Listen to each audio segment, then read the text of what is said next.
সবাই আমরা একটু চুপ থাকি, খেলার এখন উদ্বোধন ঘোষণা করবেন। কে কথা বলবেন আমি জানি। আজকে খেলার উদ্বোধক সভাপতি জনাব মোহাম্মদ এস.এম. ইমদাদ হোসেন, জনাব এস.এম. ইমদাদ হোসেন। আরে ভাই, এবং বিশেষ অতিথি হিসেবে আমাদের সামনে উপস্থিত আছেন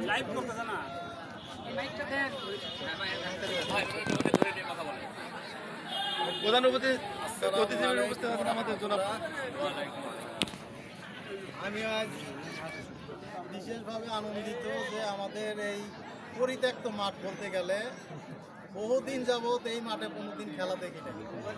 আমি ছোটোবেলায় দেখছি, মাঝখানে অনিবার্য কারণবশত অনেক দিন এই মাঠ বলতে গেলে পরিত্যক্তই ছিল, খেলার আয়োজন ছিল না, কিন্তু ছেলেরা খেলতো।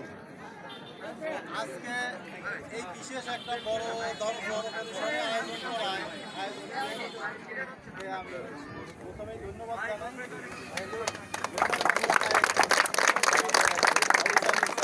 প্রধান অতিথি সাহেবকে। উনি আমাদের ওনার যে মূল্যবান সময় আমাদের এই ছোট পরিসরে যে একটা আয়োজন এখানে এসে সময় দেওয়া যায়।